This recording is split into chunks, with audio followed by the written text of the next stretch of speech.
Have you ever been in a conversation that just clicked, where it felt like you were truly connecting with someone, and then others that, no matter what you did, just completely fell flat?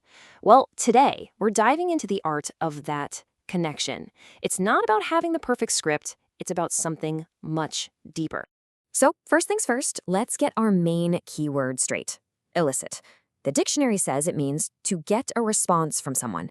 But, the real magic is in how you get it. It's not about demanding or forcing something out of them. It's about drawing it out. And that little difference, that's everything. And that's the big question, isn't it? It's one thing to get a piece of information, but how in the world do you elicit something as personal, as real, as a genuine connection? This is where we go way beyond the dictionary and get into what it actually means to interact with another human being. So, where do we start?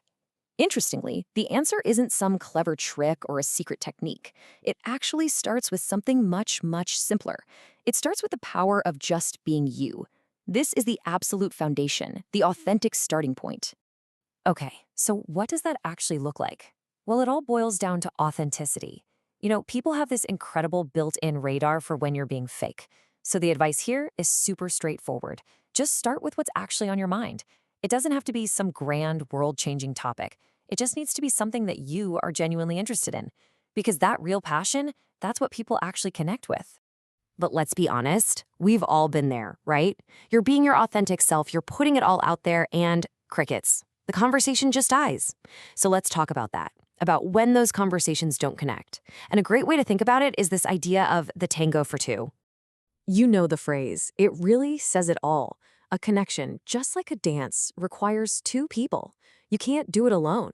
You can't carry the whole conversation, the whole energy by yourself.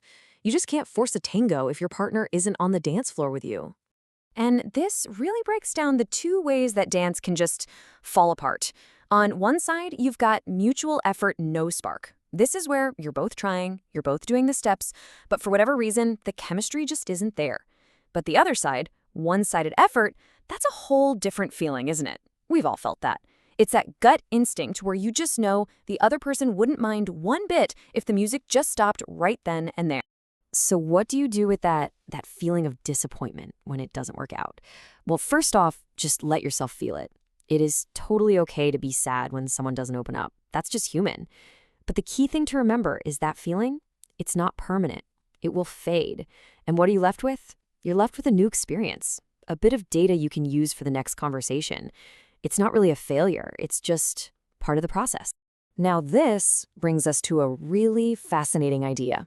A total shift in perspective. We've been talking about trying, about putting in effort, about leading the dance. But what if that whole approach, that whole idea of knocking on someone's conversational door, what if that's the wrong way to think about it from the very beginning? I really want you to let this next line sink in. Some doors don't open when you knock. They open when you make someone curious about what's inside. Wow. Think about that for a second. The goal isn't to push your way in. The goal is to make them want to let you in. So how do we actually use this idea? Well, we're shifting our strategy completely.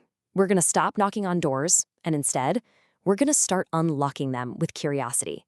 It's all about mastering the power of the invitation. So how do you do it? How do you make them curious? Well, it's kind of like a three-step recipe. First, you invite their curiosity. You don't demand their attention. You create a little bit of intrigue. Second, and this is crucial, you create a safe space where they feel comfortable enough to actually be open. And finally, you spark their imagination. You give them a real reason to wonder, what is inside that door? And here we go. This is probably the single most important and maybe the hardest piece of this whole puzzle. Even when you do everything right, you invite curiosity, you make it safe, the outcome is not up to you. You can't control whether they decide to open that door. You can't control if you're going to get another hello in the future.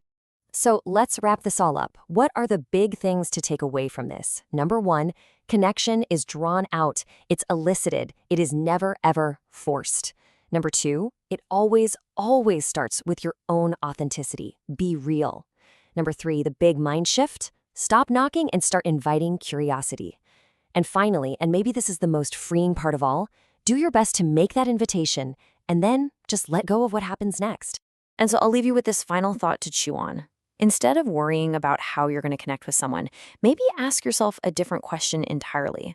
What door will you try to open with curiosity this week?